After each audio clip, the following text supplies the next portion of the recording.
Joining us on the broadcast, we have Major Mohammed Ali Shah. He's a defense expert. He's going to give us a better understanding of what to make of China's latest statement. Major Shah, we've seen China in the past also make statements such as this, saying that everything is all right on the border and that India and China continue to hold talks diplomatically as well as militarily. But the question, Major Shah, here is then that what do these talks translate into as far as the border areas are concerned? Because despite all of these talks, Chinese aggression, to say the least, sir, has not subsided. Absolutely, Paridhi. China is not to be trusted at all. They believe in psychological warfare, information warfare. They will say something else and do something else on ground. So when they say that the situation is stable right now on ground, well, our army chief also said the situation is stable. So it is stable, which means yes. But again, if you see from Chinese perspective, it's not to be trusted, which means they could be something. You never know what's happening in the mind of China, only they would be knowing. So it is not to be trusted. They, sometime back, before the SEO meeting as well, they moved behind. They pulled back slightly. So we were all, okay, is it too soon to celebrate? What? But again, their misbehavior started, and in Tawang, we saw what happened, but we chased them out. That's a different thing. So China will give repeated statement, and they have never honored any of our pacts, any of our agreements, any of our treaties, be it the Panchsheel Pact, be it the Shimla Pact, be it any pact.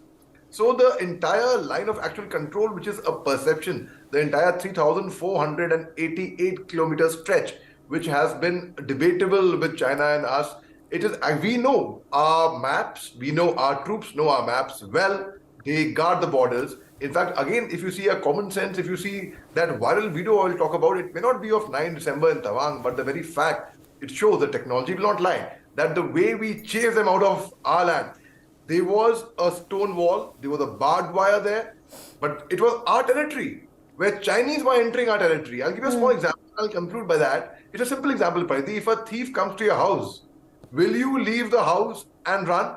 Or will you make the thief run away from there? It's very simple, that who entered whose land is very evident over there, and China can say what they want. They can say the situation is stable. We, in 2016, our Prime Minister, Mr. Narendra Modi, met Xi Jinping, and they also had discussed. But again, with all the good intention, with all the goodwill that India has, China, once again, I would say, is not to be trusted, Paridhi. Major Shah, it's interesting that the United States has also slammed China over their actions along the LAC. There's, of course, a statement that was put out by the U.S. Assistant Secretary of State for South and Central Asian Affairs, Donald Lu. And Lu, in fact, said that China had recently made aggressive moves along the border in India's northeast states, which, of course, is a reference to what has happened in Tawang in December of last year. Major Shah, now to this also, China has reacted very strongly. China has put out some very sharp words saying that, there should not be a third country that should be pointing fingers at the bilateral issue between other two countries. But so the fact remains that given China's actions, the world continues to unite. So given that the United States is also standing up for India, given that the United States is also pulling up China, do you think that it is possible to keep China in check as far as the LAC is concerned? Do you think that third parties putting out statements is going to help the cause? That's a very good question, very, very sensibly and intelligently thought of by you. See, what happened 2 days back, the Japan's Prime Minister also went to US and he spoke to Xi Jinping about China's misbehavior and misnomer, and they wanted support from the European country, from the West, for the NASA airspace. In fact, for the satellite space, they wanted that support from there. That is, again, to curb Chinese action. Japan is, as it is, Japan and US, Australia and India are an important part of Quad, India being a strategic partner because it's neighbors with China. Now, the very fact that the world knows China's bluff, the world knows what China does. They play psychological warfare. They try to project themselves larger than life.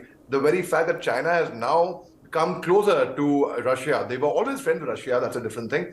And that didn't affect our relationship with Russia. We handled it in a very mature and a very sane manner. But the very fact that China, like Solomon Islands, I'll give you an example. China made friends with Solomon Islands, which is actually fragmented into 900 minor islands and one major island. China made friends with them and signed a secret deal. A secret pact was signed that earlier, Australia would provide military cover to Solomon Islands because they've had problems of shipping, of pirates, of crime over there. But then by China moving closer to Solomon Islands, which means now China would allow their military, Solomon Islands would allow China's military to look after them as an elder brother.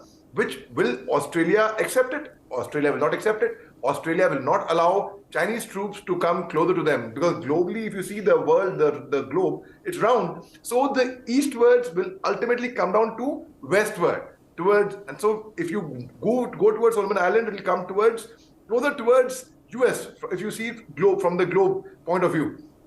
So the very fact that the global community knows China's bluff and nobody is going to stand with China. Sri Lanka made friends with China. You saw what happened to Sri Lanka. The fate that it met. We had to come out in aid. We gave $2.8 billion to Sri Lanka in February last year itself. We knew what's going on. Now we see the state happening again in Pakistan. Pakistan made friends with China. Is it too much of a coincidence that any country which comes close to China suffers the kind of fate that Sri Lanka had met, that Pakistan is seeing right now, being bankrupt? So I think the entire global community, no one's going to actually support China in the long run. And it is, yes, coming back to your question, yes, it is very, very imperative. And one can curb China's action to a large degree, Parisi. All right, Major Shah, appreciate you, sir, joining us on the broadcast, giving us your insights into what is transpiring as far as the India-China border along the line of actual control is concerned. China has been telling lies. We have heard the Major Colonel saying about how China tells lies about their international borders and issues.